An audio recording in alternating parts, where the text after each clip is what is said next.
Episode 3, The DNA That Waited. So, we've got a man wrongly accused, a town full of whispers, and a family left with nothing but questions. Yeah, and the real killer is still out there, just living his life while the whole case slowly iced over. But here's the thing. Science was just biding its time. Enter DNA. I mean, more than a decade goes by. Can we sit with that for a second? 13 years of not knowing. And then, boom, DNA technology levels up.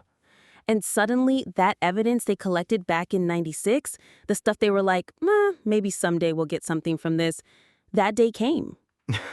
Yeah, it's wild.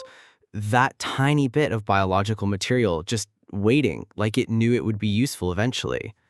It's like microscopic justice. I'm stealing that.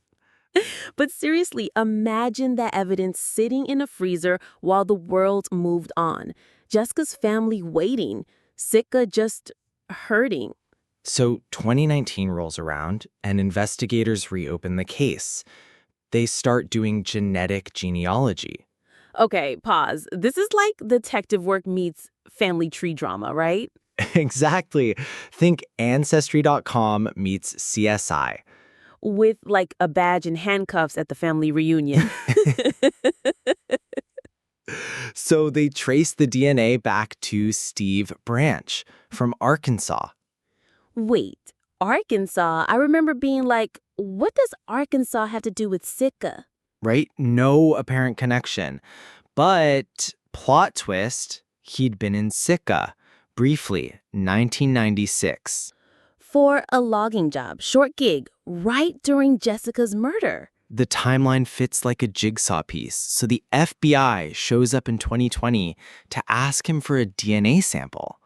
And he says no, which, yes, legally allowed, but also, come on. Super suspicious. And then the next morning, he takes his own life. That part just gutted me, because it's like he knew. And that weight, he'd been carrying it all that time. Yeah, and he didn't give anyone the chance to ask why. No trial, no answers, just gone. And that silence, that's what haunts me. Not even a note, not even a sorry. Just an ending, full stop. And yet, thanks to that DNA, it was the truth. No more guesses, no more chasing shadows. But also no justice in the way most people expect. No courtroom, no cross-examination. Just confirmation. Cold, quiet, definitive. You know, it's weird. The moment they got close, he vanished, like the ghost he'd been for 20 years. That's eerie, like Sitka was haunted all along. So, next episode, we ask the big one. What is closure, anyway? Is it answers? Is it justice? Or just peace? I'm Archer. And I'm Hope. Thanks for walking through this with us. We'll see you next time on The Shadow on Sawmill Creek Road.